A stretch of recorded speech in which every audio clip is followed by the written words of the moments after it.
잘 만들어진 영화나 혹은 이제 소설을 보게 되면 항상 그 작품 속에 이 반전이 등장하는 것을 보게 됩니다. 관객들이나 혹은 독자로 하여금 이 앞으로 전개될 방향을 이 고의적으로 예상하게 만든 다음에 특정한 시점에서 전혀 다른 방향으로 이 이야기를 전환시키는 경우가 있습니다. 이때 전혀 예상하지 못하게 만들면 만든 만큼, 또 그리고 이전에 이 관객들이 눈치채지 못할 만큼 이 보여주었던 그 요소들을 잘 이렇게 엮어서 합리적으로 새로운 방향으로 이것을 전개해 나갈수록 사람들은 그 작품을 대할 때마다 이 감동을 받게 됩니다. 그러한 차원에서 하나님은 이 성경 속의 많은 이야기들 가운데 이 반전을 담고 계신 것을 보게 됩니다. 천지 창조가 이루어지고 이 그곳이 영원히 평안하였다라고 해서 끝내는 것이 아니라 그 창조하면서 만들어졌던 동산중학에 이 선악을 알게 하는 나무가 있게 하시고, 또 그것을 먹게 됨으로써 이 이야기는 전혀 다른 방향으로 흘러가게 만들고 계십니다.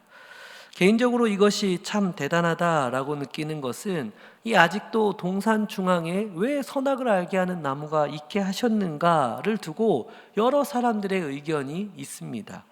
다양하게 해석되는 만큼 이 다양한 의견이 있게 되어지고, 그만큼 이러한 전개를 만드신 하나님의 이 작품들은 참 놀랍다라고 저는 느껴지고 있습니다.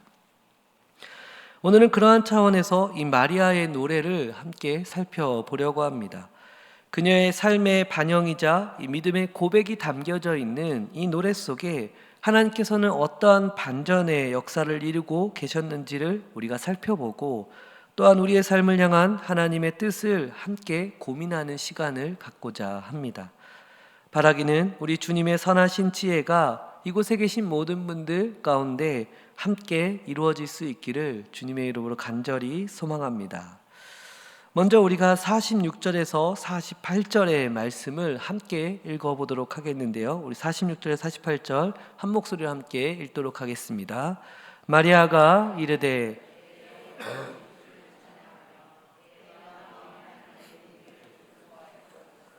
그의 여종의 비천함을 돌보셨음이라.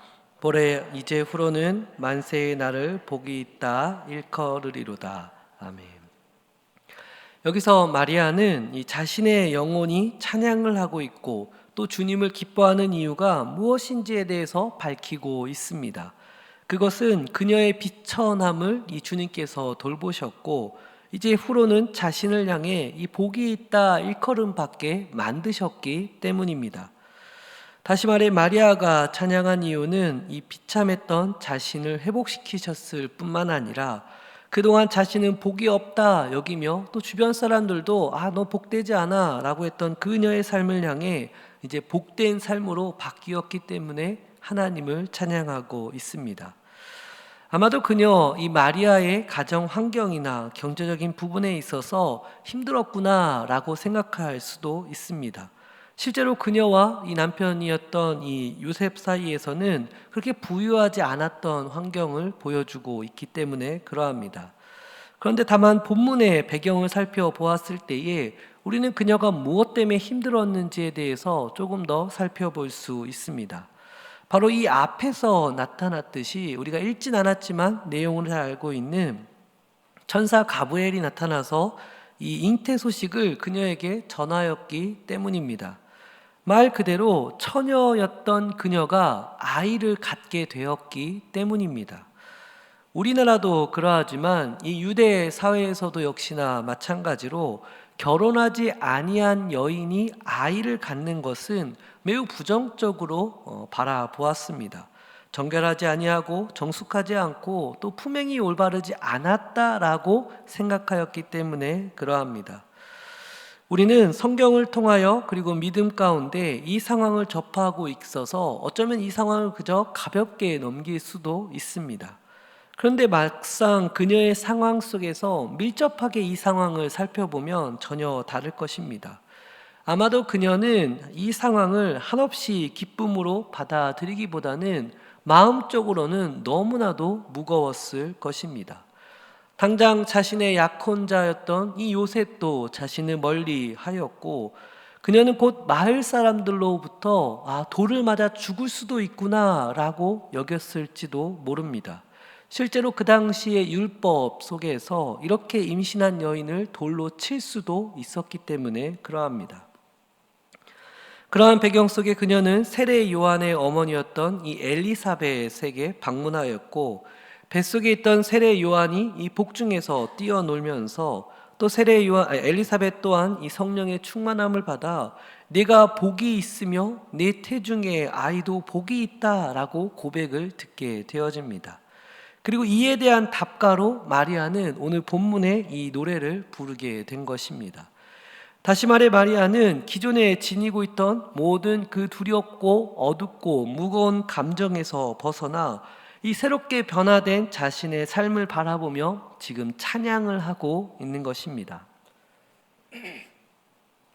저는 이 부분에 있어서 이 하나님께서 반전을 일으키시는 그 장면 속에서는 항상 함께하는 사람들을 두고 계신다라는 것을 발견하게 되었습니다. 우리가 잘 알고 있듯이 예수님의 잉태 소식 이전에 누가는 세례 요한의 탄생 과정을 다루고 있습니다. 그러니까 누가복음 1장의 앞부분은 세례 요한의 탄생 과정을 다루고 있습니다. 제사장 사가랴와 이 엘리사벳은 이 아이를 갖지 못하였고 또 두 사람은 나이가 매우 많았습니다. 자신들도 포기하였고 주변 사람들도 당연히 이 부부는 아이를 가질 수 없구나라고 생각하였을 것입니다. 그래서 천사가 나타나서 이 사가랴에게 네가 아이가 있을 것이다 라고 말하였을 때에 자신도 늙었고 내 아내도 늙어서 더 이상 아이를 가질 수 없습니다 라고 고백하였던 것도 어찌 보면 자연스럽기도 합니다. 하지만 이 천사가 말하였던 것처럼 이 두 부부 사이에서는 아이를 갖게 되어집니다. 그리고 본문에 이 마리아가 다시 등장을 한 것입니다. 아이를 가질 수 없었던 노년의 이 여인이 아이를 갖게 되었고, 남자를 낳지 못하였던 처녀가 아이를 갖게 되었습니다. 과연 이 두 사람을 누가 이해할 수 있을까? 바로 이 두 사람만이 서로가 서로를 이해할 수 있었을 것입니다. 그리하여 마리아도 마침내 나 홀로 이렇게 말도 안 되는 상황 속에 있었구나 라고 생각하는 것이 아니라 하나님의 역사 속에 이렇게 역사하는 사람도 있구나 라고 생각하였던 것입니다. 그리고 마침내 그녀는 자신과 같은 처지에 있는 이 엘리사벳을 바라보면서 그녀의 마음의 문을 열고 하나님을 찬양하고 있었던 것입니다. 혼자 신앙생활 하시는 분들이 종종 있습니다. 어쩌면 이 일부 예배에 참여하시는 분들 가운데는 그저 조용히 예배하고 싶고 사람들을 별로 만나고 싶지 않아서 홀로 이렇게 조용히 있는 시간이 좋아 일부 예배에 오시는 분도 계신 것 같습니다. 저는 개인적으로 그렇게 할 수 있다라고 생각합니다. 저 또한 한동안 이 사람을 피하여서 나를 알지 못하는 곳에서 이 예배하였던 적도 있기 때문에 그러합니다. 다만 그럼에도 불구하고 적어도 우리가 한 분 이상의 믿음의 동역자는 필요한 것 같습니다. 의외로 그 상황 속에서 새로운 삶이 전개될 수도 있기 때문에 그러합니다. 나 홀로 겪는 이 삶의 무게가 여기에 있던 것들이 나만 겪는 것이다 라고 생각하였던 것이 나뿐만이 아니라 함께 이렇게 살고 있구나 라고 생각하게 되기 때문에 그러합니다. 저는 개인적으로 목회를 하면서 이 아픈 분들, 또 경제적으로 어려운 분들, 또 관계 속에서 이 어려움을 겪고 계신 분들을 종종 만나게 되어집니다. 인간적으로 그분들 모두가 다 좋은 환경으로 바뀌었으면 좋겠다라는 마음으로 기도하기도 합니다. 그런데 바울을 살펴보다 보니까 때로는 그 은혜가 그에게 족할 때도 있구나라는 것을 보게 되어집니다. 그래서 늘 이 목회자로서 부담감을 갖고 있었던 것이 한결 내려놓게 되어지게 됩니다. 이전에는 내가 기도했는데 이분이 아프면 어떡하지? 만약에 내가 더 기도했는데 사업이 더 어려워지면 어떡하지? 오히려 이 복잡해지는 관계 속에 빠지면 어떻게 할까라고 이 근심과 때로는 무거운 마음을 지니고 있었는데, 그런데 모든 상황 속에서 여전히 은혜를 풍성히 내리시는 그 하나님을 보게 되면서 오히려 그 상황 속에서 이들이 하나님의 은혜를 더 발견하게 되고, 또 그렇게 살아가는 삶이 나 홀로 겪는 것이 아니라 다 이렇게 겪고 있구나라는 것을 그들이 깨달으면서 다시 하나님을 바라보는 모습을 보며 하나님의 역사는 여전히 이루어지고 있구나라는 것을 발견하게 되어집니다. 주님은 여전히 우리로 하여금 함께 하시라라고 말씀하고 계십니다. 특별히 세대가 마지막으로 향하면 향할수록 사랑이 식어지고 사람 각자 홀로 있게 만들어지는 것 같습니다. 그럴 때일수록 우리는 더욱 모이기에 힘쓰고 함께 하나님의 은혜 안에 속에서 살아가는 삶을 이루어야 할 것입니다. 그러면 그러한 삶 가운데 오늘 마리아가 경험하였던 것처럼 더 놀라운 이 새로운 반전의 삶을 우리가 살아낼 줄로 믿습니다. 우리가 이어서 49절에서 53절의 말씀을 또 살펴보고자 하는데요. 우리 49절에서 53절 우리 함께 읽도록 하겠습니다. 능하신 이가 큰 일을 내게 행하셨으니 그 이름이 거룩하시며 긍휼하심이 두려워하는 자에게 마음의 생각이 교만한 자들을 흩으셨고 권세 있는 자를 그 위에서 내리치셨으며 비천한 자를 높이셨고 줄이는 자를 좋은 것으로 배불리셨으며 부자는 빈손으로 보내셨도다. 아멘. 이제 본격적으로 이 반전의 역사를 이루시는 그 하나님을 찬양하고 있습니다. 마리아는 먼저 하나님의 거룩하신 그 이름을 선포하고 주를 경외하며 두려워하는 자에게 긍휼하심이 이 대대에 이를 것이다 라고 고백하고 있습니다. 그리고 나타나는 고백들은 교만한 자를 흩으시고 권세 있는 자를 내리시고 비천한 자를 높이시고 계십니다. 굶주린 자에게 배부르게 하시고 이 부자를 빈손으로 내보내신다라고 선포하고 있습니다. 한마디로 우리가 기존에 생각하고 있었던 위아래가 이 뒤바뀌어지는 상황을 지금 그녀는 노래하고 있습니다. 여기서 우리는 하나님께서 왜 이처럼 위아래를 뒤바꾸시는 역사를 이루어 가시는가라고 질문할 수 있습니다. 실제로 하나님은 이러한 역사를 많이 이루셨기 때문에 그러합니다. 이 대표적인 인물로 다윗이라고 하는 인물이 있을 것입니다. 다윗은 이새의 집에서 이 막내로 태어났습니다. 그는 어렸을 때부터 이 당시에 허드렛 일이라고 여겨졌던 이 양을 돌보는 일을 하였습니다. 그래서 사무엘이 새로운 왕을 찾을 때에도 그는 여전히 이 양을 돌보고 있었습니다. 왜냐하면 그의 아버지가 생각할 때에 막내였던 이 다윗은 그렇게 중요한 일을 맡을 것이다 라고 보지 않았고, 그래서 이 사무엘이 아들들을 다 불러 모으라 라고 했을 때에도 자연스럽게 다윗만큼만은 제외되었던 것입니다. 그런 다윗이 기름 부음을 받게 되어집니다. 아마 이때 그의 형제들과 심지어 부모도 아마 깜짝 놀랐을 것입니다. 아무것도 아니라 여겼던 그 막내였던 다윗이 기름을 부음받는다라는 것은 아마 전혀 예상하지 못하였을 것입니다. 그리고 우리가 잘 알고 있는 다윗은 때가 되었을 때에 골리앗을 죽이게 됩니다. 객관적인 상태로 보았을 때에 다윗은 골리앗을 절대 이길 수 없었습니다. 그러나 창과 이 돌팔매의 대결 속에 이 방심한 골리앗은 기절하게 되었고, 이로 인해 그는 죽음을 맞이하게 됩니다. 이 전쟁이 있기 전까지 감히 누가 이 골리앗을 이길 수 있을까라고 생각하였을 때에 하나님과 다윗 외에는 그 누구도 골리앗을 이기지 못한다라고 생각하였을 것입니다. 이후 다윗은 사울을 또 죽일 수 있었던 그 기회도 있었지만 그는 기름 부은 왕으로 인정하여서 그 사울 왕을 죽이지 않았었고, 또한 자신의 욕망 속에 부하의 아내를 이 강제로 빼앗아 왔지만 이것을 지적하였던 그 나단 선지자의 목을 치지 않고 도리어 그 앞에서 무릎 꿇는 모습을 보여주었습니다. 여기서 우리는 반전을 일으키며 살았던 이 다윗의 그 일생 속에서 한 가지 발견할 수 있는 것이 있는데, 그것은 바로 믿음인 것입니다. 다윗이 골리앗을 잡을 수 있었던 것은 만군의 여호와의 이름을 의지하였던 그의 믿음 때문에 승리를 이룰 수 있었습니다. 그가 충분히 사울 왕을 죽일 수 있었지만 그가 기름 부은 왕이다, 기름 부음 받은 왕이다 여겼던 그 믿음이 여전히 그에게 있었기에 사울 왕을 죽이지 않았습니다. 무엇보다 선지자의 그 고발 속에 무릎을 꿇을 수 있었던 이유도 자신이 이 왕 같은 그 신의 존재가 아니라 한낱 사람에 지나지 않는다라고 하는 그 믿음이 있었기에 그 앞에서 무릎을 꿇을 수 있었던 것입니다.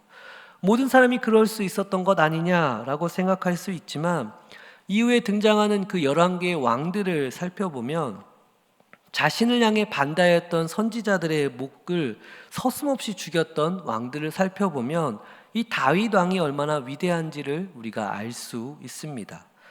결국 하나님은 믿음을 지니고 있었던 이 다윗을 통하여서 반전의 역사를 일으키셨고, 그 놀라운 반전의 삶을 통하여 하나님은 여전히 믿음을 보고 계시는구나 라는 것을 우리는 깨달을 수 있습니다. 본문에서도 역시나 마찬가지로 그러합니다. 마리아는 자신에게 일어난 일들을 도대체 어떻게 이것을 감당해낼까라고 생각하였을 것입니다. 그러나 그녀는 말씀대로 내게 이루어지리이다 라고 이 믿음의 고백을 하면서 이 모든 상황을 받아들이는 모습을 보여주고 있습니다. 그리고 이러한 고백 속에 그녀가 다시 세상을 바라보니까 하나님은 세상의 이치에 따라 이 강자와 약자를 들어 사용하는 것이 아니라 하나님의 역사 속에 이 반전의 역사를 일으키며 역사를 이끌어가고 계심을 그녀는 깨달았던 것입니다. 여기서 우리는 우리의 삶을 되돌아볼 필요가 있습니다. 만일 나의 삶 가운데 아무런 변화가 없고 심지어 세상의 이치를 따라 세월의 흐름 속에 한없이 떠내려 가고 있다면 우리는 우리의 삶을 다시 점검할 필요가 있습니다. 마치 강 속에 물고기가 헤엄치며 살아가고 있어야 하는데 그 물고기가 물 위에 둥 하고 떠올라서 그저 떠내려가는 것과 같이 우리의 삶을 살아내어서는 안 된다라는 것입니다. 예수님의 삶을 살펴볼 때에도 예수님은 늘 반전을 이루어내셨습니다. 주님께서 이 땅 가운데 오신 것부터가 사실 반전이셨습니다. 당연히 왕궁에서 혹은 귀족의 집안에서 태어나실 것이다 라고 예상했을 텐데, 그런데 이 가난한 집에서 태어나시고 심지어 태어나시자마자 동물의 밥통 위에 올라가셔서 누이셨습니다. 어쩌면 그 당시 유대인들도 이러한 예수님을 도무지 받아들일 수 없었을 것입니다. 갈릴리 나사렛이라고 하는 작은 그 시골 동네에서 예수님이 자라나셨고 그곳에서 자라난 일을 자신들은 인정할 수 없었기 때문에 그러합니다. 그런데 예수님의 삶도 역시나 반전의 연속을 이루며 살아내셨습니다. 목수일을 하시면서 어부들과 또 세리들, 또 가난하고 죄인이라 여겨졌던 이들을 다 불러 모으셔서 그들과 함께 지내셨습니다. 선포하시는 말씀들은 기존의 종교 지도자들이 하는 그 말들과는 전혀 다르게 더 본질을 추구하도록 선포하셨던 것입니다. 그리고 무엇보다 예수님은 죽으셨습니다. 사람이 당연히 죽을 수 있다라고 생각할지 모릅니다.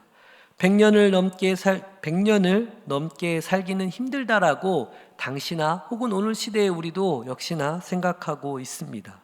그런데 예수님의 죽음은 너무나도 허무하게 죽으셨습니다. 30대 초반에, 그것도 한참 젊으시고 더군다나 이 메시아라 불려졌던 분이 신성모독이라고 하는 죄로 인하여 사형에 처하게 된 것입니다. 자연스럽게 제자들을 포함해 이 예수님을 바라봤던 모든 사람들은 허무하게 느껴졌을 것입니다. 아니 그래도 유대 왕국은 건설할 줄 알았는데 그냥 한순간에 죽으셨던 그 예수님을 바라보며 이들은 모든 것이 다 끝났구나 라고 여겼을 것입니다. 그런데 이 죽음은 죽음으로 끝나지 않았습니다. 전무후무한 이 부활의 역사를 주님은 이루어내신 것입니다. 죽으면 모든 것이 다 끝났다 여겨지는 그때에 주님은 부활하시었고 더 놀라운 하나님의 역사를 이루어내셨습니다. 모든 사망의 권세를 깨뜨리시고 죽음으로부터 모든 사람을 구원해 내신 것입니다. 이러한 예수님의 일생을 바라보면 참 놀랍다라고 말할 수밖에 없습니다. 그러면 우리는 여기서 예수님은 어떻게 이렇게 반전의 역사를 이루어내셨을까? 분명 예수님도 그 마지막 골고다에 오르셨을 때에, 겟세마네 동산에 오르셨을 때에 이 잔이 내게서 지나가기를 원합니다 라고 고백을 하셨습니다. 예수님도 역시나 사람으로 살아내셨던 것입니다. 그런데 이러한 예수님께서 반전을 이루어내셨던 이유는 그 고백에 이어서 바로 나타나는 나의 뜻대로가 아닌 아버지의 뜻대로 되기를 원합니다라고 하는 그 고백이 더 중요했던 것을 우리는 알 수 있습니다. 여기서 우리가 반전의 삶을 우리가 이루어내지 못하거나 또 그 반전을 경험하지 못하는 이유도 발견할 수 있습니다. 그것은 예수님은 나의 뜻대로가 아닌 아버지의 뜻대로 되기를 원하셨지만 우리는 여전히 나의 뜻대로 되기를 원하며 살고 있기 때문에 그러합니다. 나의 뜻을 내려놓고 하나님 아버지의 뜻을 구하며 그 뜻이 이루어지기를 원하는 삶은 반드시 믿음으로 살아내어지고 그로 말미암아 놀라운 반전의 삶이 살아내어지는 것입니다. 우리가 마지막으로 54절과 55절의 말씀을 한번 읽기를 원하는데요. 우리 54절, 55절 함께 읽도록 하겠습니다. 그 종 이스라엘을 도우사 긍휼히 여기시고 기억하시되 우리 조상에게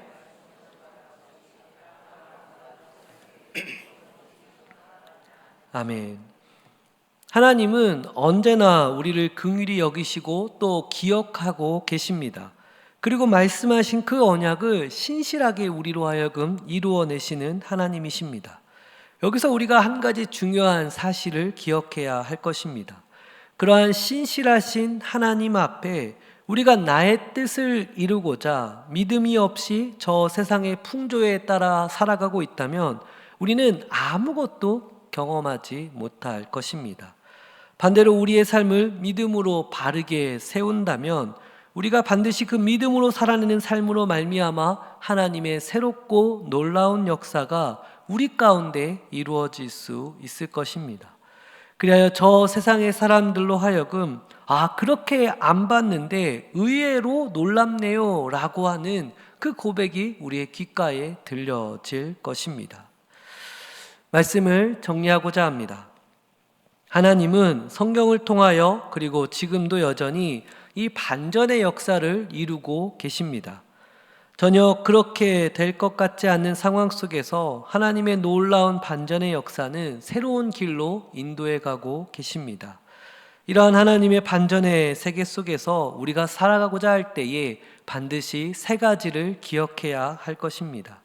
첫째는 우리에게 있어서는 믿음의 동역자가 반드시 필요합니다.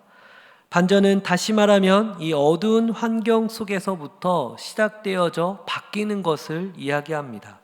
그렇다면 그 어두운 환경, 마음을 어렵게 만드는 그 상황 속에서 그때 사람을 붙잡아주는 그 믿음의 동역자가 반드시 필요합니다. 따라서 우리는 믿음의 동역자와 함께 서로의 믿음을 격려하며 주 앞에 이 반전의 삶을 이루어가는 놀라운 삶을 살아내야 할 것입니다.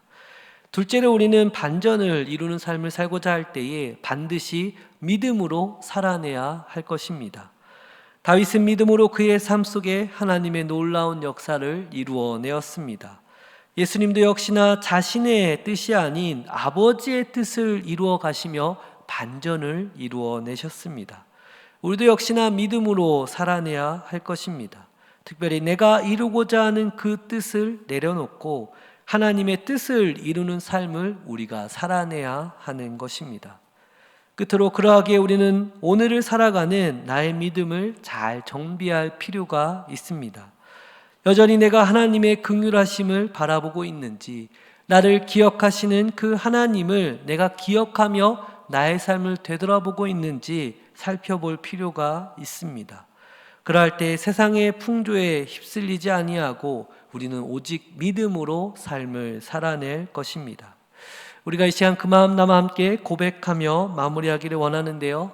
저를 따라 한번 고백해 볼까요? 믿음으로 반전의 삶을 이루겠습니다. 우리 한 번 더 고백해 볼까요? 믿음으로 반전의 삶을 이루겠습니다. 이러한 고백 속에 주님의 선한 뜻을 이루어가는 우리 모두가 될 수 있기를 간절히 축원합니다. 기도하겠습니다.